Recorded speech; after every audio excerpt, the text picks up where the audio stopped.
Perkenalkan, saya Livia Pretimana Gabriela Sidabutar dengan NPM akhir 140. Di sini saya akan menjelaskan atau mereview materi dari pertemuan 1 sampai pertemuan 7 di kelas audit akuntansi. Jadi yang pertama yaitu bab 1 mengenai konsep dasar audit.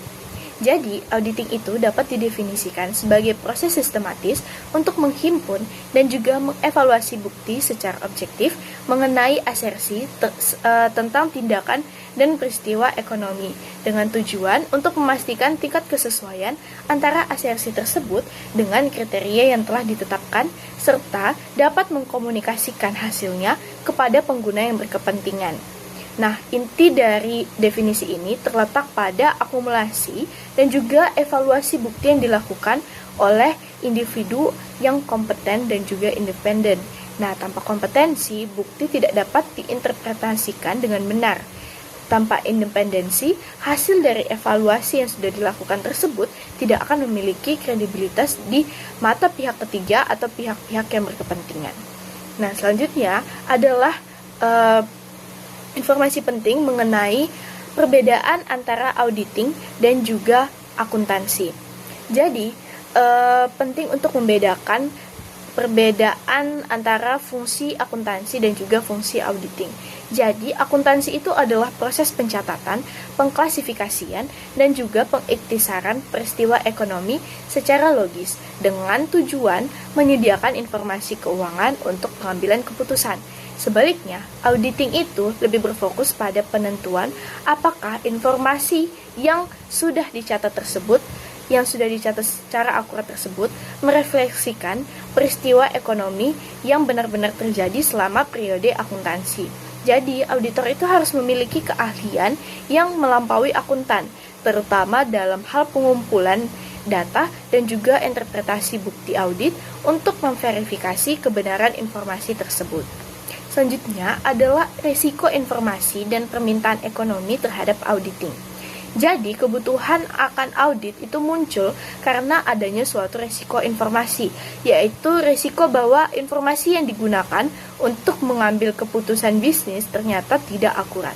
Jadi, di dalam masyarakat yang kompleks, pengguna informasi itu seringkali tidak memiliki akses langsung ke catatan perusahaan dan harus mengandalkan laporan keuangan yang disediakan oleh manajemen.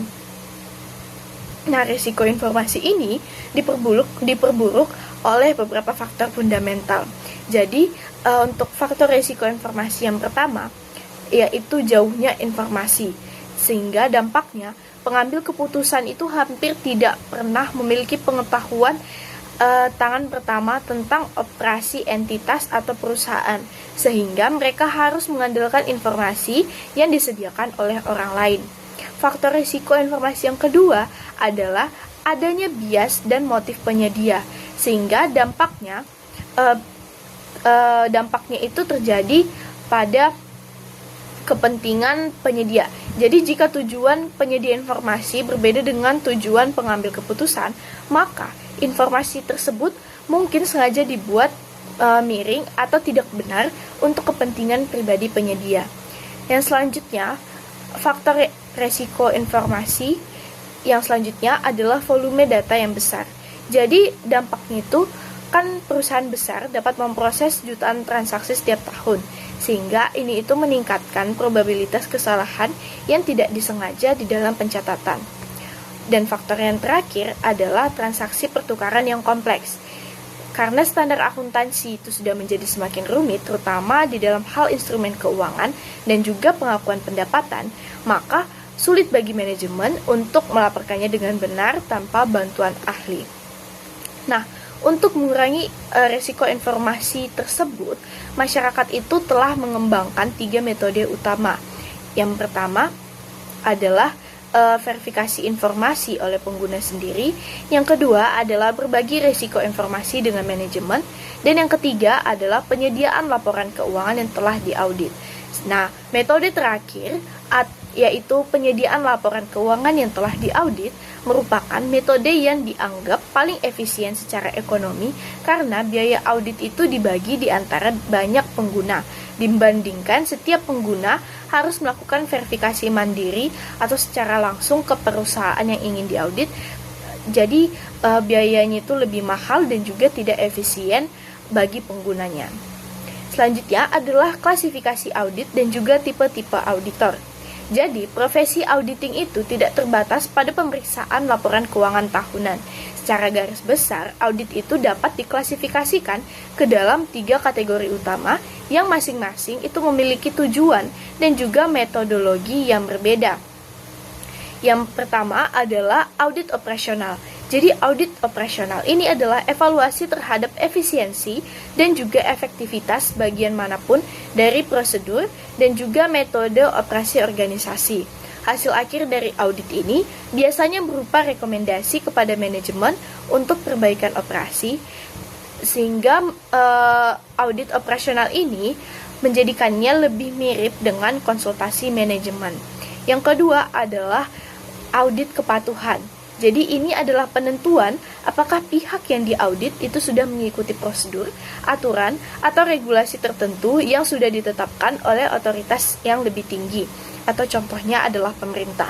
Contohnya itu meliputi pemeriksaan kepatuhan terhadap perjanjian pinjaman bank atau hukum upah minimum.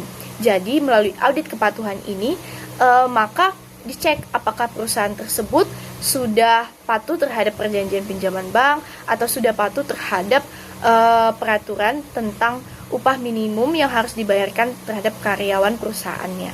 Dan yang ketiga adalah audit laporan keuangan. Jadi ini adalah penentuan apakah laporan keuangan entitas disajikan sesuai dengan kriteria yang ditetapkan. Biasanya sesuai dengan standar akuntansi keuangan atau SAK atau sesuai dengan GAAP. Nah, auditor yang melakukan tugas-tugas tadi, 3 jenis auditing tadi itu juga beragam, mencakup auditor dari kantor akuntan publik atau KAP, mencakup juga auditor internal, auditor pemerintah seperti BPK atau Badan Pemeriksa Keuangan, atau contohnya jika dilihat pada negara Amerika Serikat yaitu GAO atau Government Accountability Office, serta agen pajak seperti di Indonesia adalah DJP atau Direktorat Jenderal Pajak. Jadi, pihak-pihak tersebutlah yang melakukan kegiatan auditing seperti yang sudah saya jelaskan tadi. Selanjutnya, pada bab yang kedua, di pertemuan kedua, dibahas tentang profesi akuntan publik dan juga kantor akuntan publik. Jadi, profesi akuntan publik itu beroperasi di bawah struktur organisasi dan juga regulasi yang ketat untuk menjamin kualitas layanan dan perlindungan kepentingan publik. Contohnya di Amerika Serikat dan secara global, kantor akuntan publik atau KAP itu diklasifikasikan berdasarkan ukuran dan jangkauan operasionalnya yang secara langsung memengaruhi jenis klien yang mereka tangani. Selanjutnya adalah struktur dan kegiatan kantor akuntan publik.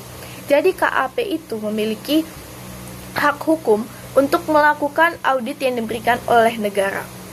Hierarki dalam KAP itu dirancang untuk memastikan pengawasan yang memadai terhadap pekerjaan audit. Struktur umumnya itu mencakup asisten staf, auditor senior, manajer, dan juga partner. Jadi, partner itu memegang tanggung jawab akhir atas keseluruhan pekerjaan audit dan juga memegang tanggung jawab atas hubungan dengan klien. Sementara, staf tingkat bawah itulah yang melakukan sebagian besar pekerjaan detail di lapangan. Kegiatan KAP modern itu telah meluas melampaui audit tradisional. Jadi, detailnya itu jasa yang diberikan KAP yang pertama adalah audit dan atestasi. Jadi ini adalah kegiatan auditing yang memberikan opini atas kewajaran laporan keuangan atau efektivitas pengendalian internal. Jasa yang kedua adalah perpajakan. Jadi ini adalah penyiapan SPT dan perencanaan pajak untuk klien korporasi maupun klien individu. Jasa yang ketiga adalah jasa akuntansi dan pembukuan. Jadi ini adalah jasa untuk membantu klien kecil di dalam penyusunan laporan keuangan melalui jasa kompilasi. Dan jasa yang terakhir adalah konsultasi manajemen. Jadi jasa ini memberikan saran strategis mengenai sistem TI, penilaian bisnis, dan juga penasehat resiko. Selanjutnya adalah regulasi dan juga standar profesional. Jadi pasca skandal keuangan besar yang terjadi di awal abad ke-21, regulasi terhadap profesi audit itu sudah diperketat secara signifikan melalui SOX atau Sarbanes-Oxley Act.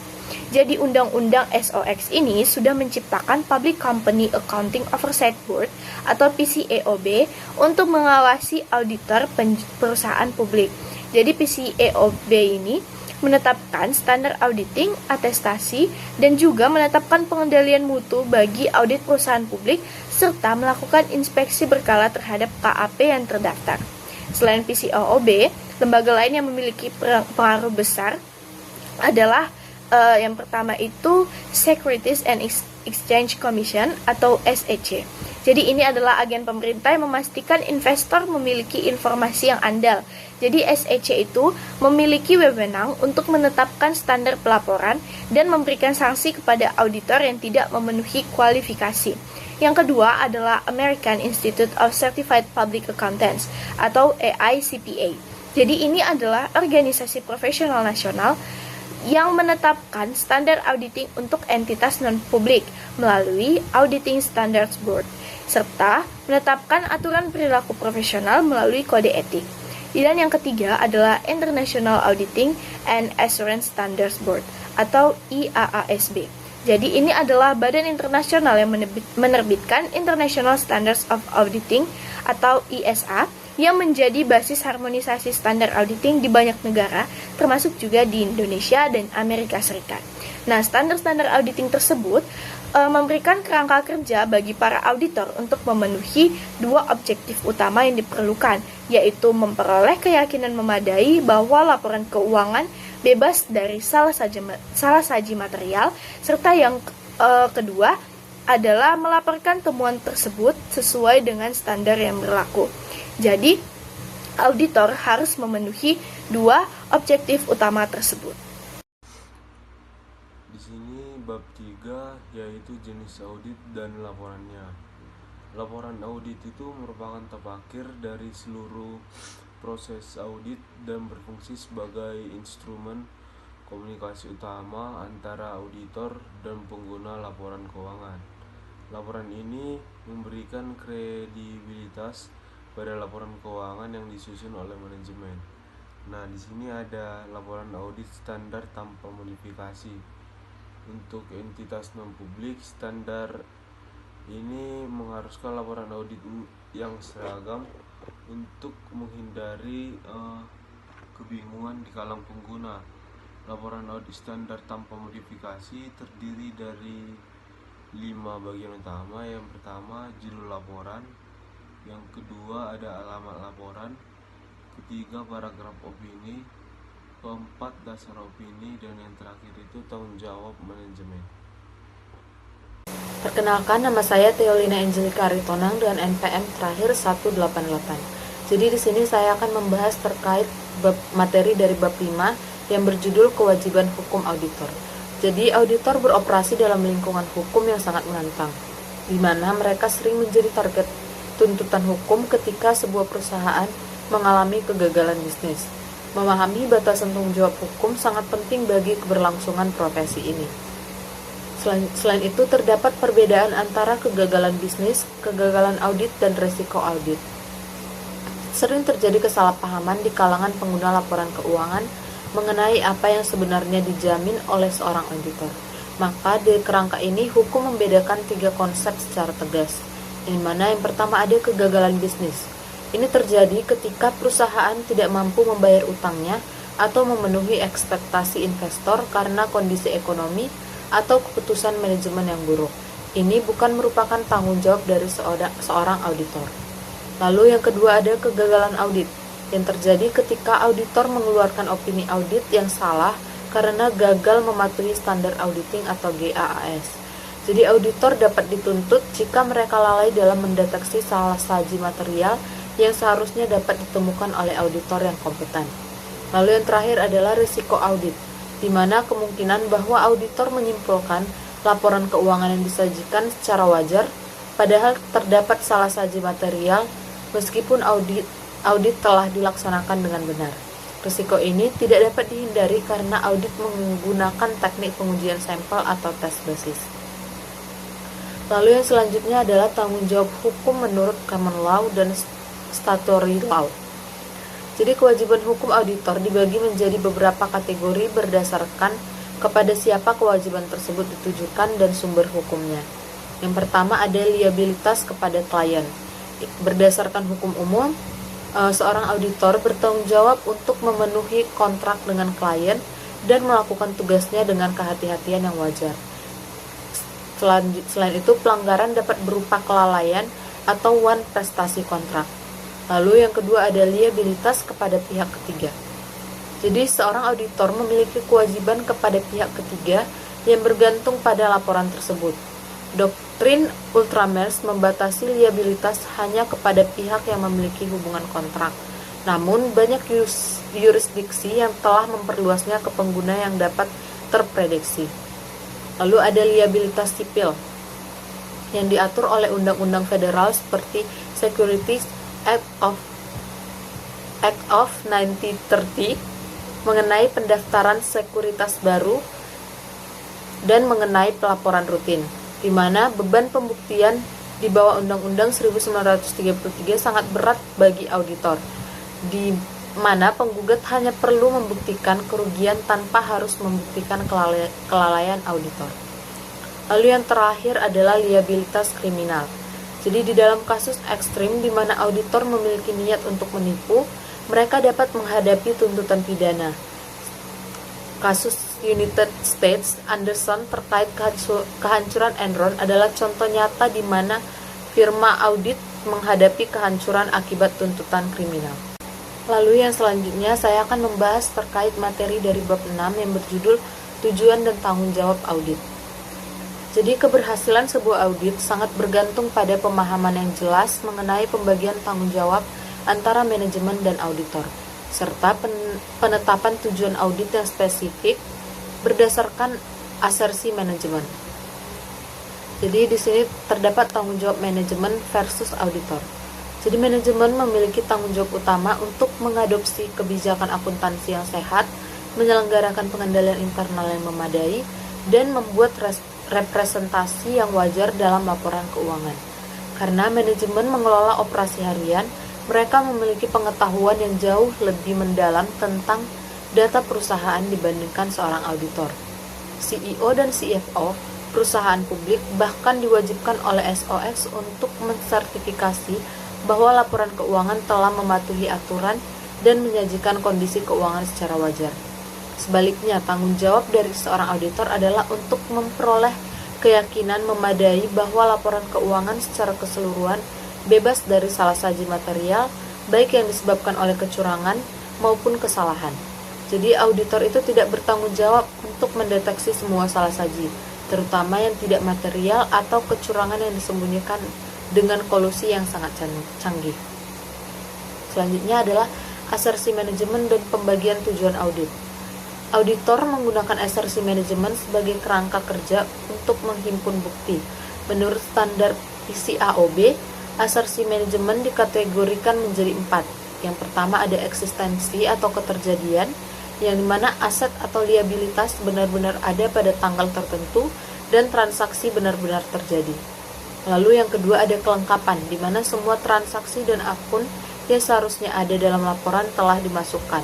Lalu ada penilaian atau alokasi, di mana akun-akun telah dimasukkan dan dalam jumlah yang tepat sesuai dengan prinsip akuntansi. Selanjutnya hak dan kewajiban, yaitu entitas benar-benar memiliki hak atas aset dan liabilitas benar-benar merupakan kewajiban entitas. Dan yang terakhir itu adalah penyajian dan pengungkapan, yaitu komponen laporan keuangan yang telah diklasifikasikan, dijelaskan dan diungkapkan secara tepat. Jadi auditor kemudian menghubungkan asersi ini dengan tujuan audit transaksi-transaksi atau berfokus pada peristiwa selama periode berjalan, dan tujuan audit terkait saldo atau fokus pada saldo akhir akun di neraca. Lalu yang selanjutnya adalah skeptisme profesional dan proses audit. Jadi dalam menjalankan tugasnya, seorang auditor harus mempertahankan skeptisme profesionalnya, yaitu sikap yang mencakup pikiran yang selalu mempertanyakan dan evaluasi kritis terhadap bukti audit.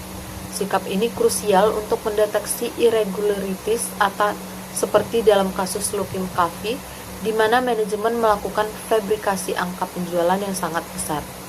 Jadi proses audit ini dibagi menjadi 4 fase utama untuk memastikan pengumpulan bukti yang lebih efektif. Fase pertama itu adalah perencanaan dan perancangan pendekatan audit berdasarkan prosedur penilaian risiko. Fase yang kedua adalah untuk pengujian, pengendalian, dan pengujian substantif atau transaksi. Fase yang ketiga adalah prosedur analitis substantif dan pengujian detail saldo. Dan yang fase terakhir adalah penyelesaian audit dan penerbitan laporan audit. Selanjutnya itu ada kode etik profesi akuntan publik. Yang pertama itu kode etik AICPA dan pentingnya independensi. Nah, kode etik perilaku profesi memberikan standar bagi para CPA. Prinsip yang paling fundamental yaitu adalah 1. Independensi dalam pemikiran, yaitu sikap mental yang memungkinkan auditor itu menyatakan kesimpulan tanpa terpengaruh oleh tekanan yang mengkompromikan pertimbangan profesional. Yang kedua, independensi dalam penampilan, itu penghindaran fakta dan keadaan yang sangat signifikan sehingga pihak ketiga yang rasional akan menyimpulkan bahwa integritas atau objektivitas auditor telah berkurang.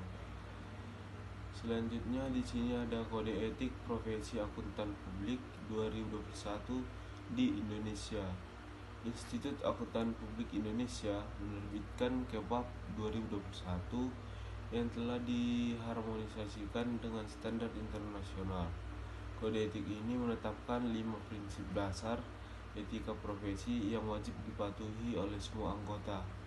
Yang pertama ada integritas, kedua objektivitas, ketiga kompetensi dan kehati-hatian profesional, keempat kerahasiaan, dan terakhir perilaku profesional. Berikutnya risiko audit dan risiko kecurangan dalam LK. Jadi model risiko audit itu adalah kemungkinan auditor gagal mendeteksi salah saji material dalam laporan keuangan. Jadi modelnya yaitu risiko audit sama dengan AAR dikali IR dikali CR dikali DPR. AAR itu adalah tingkat resiko yang bersedia diterima auditor. IR yaitu risiko bawaan suatu akun sebelum pengendalian. CR yaitu risiko kegagalan sistem pengendalian internal, dan DPR yaitu risiko prosedur audit tidak menemukan salah saji. Nah, semakin rendah DPR-nya, semakin banyak juga bukti yang harus dikumpulkan. Kemudian risiko signifikan yaitu auditor wajib mengidentifikasi risiko yang berdampak besar atau berpeluang tinggi terjadi, termasuk risiko modern seperti risiko iklim yang dapat mengaruhi kondisi keuangan perusahaan.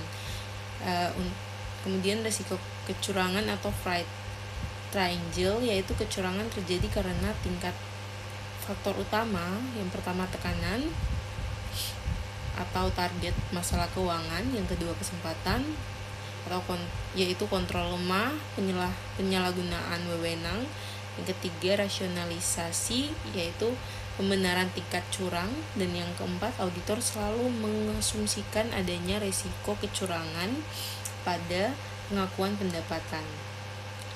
Selanjutnya respon auditor yaitu untuk meningkatkan ekspertisisme profesional, melibatkan auditor yang lebih berpengalaman, dan juga menambahkan prosedur audit yang tidak mudah diprediksi. Jadi kesimpulannya yaitu pemahaman risiko audit dan kecurangan membantu auditor untuk merancang strategi audit yang efektif serta menjaga kendala laporan keuangan di tengah kompleksitas bisnis modern.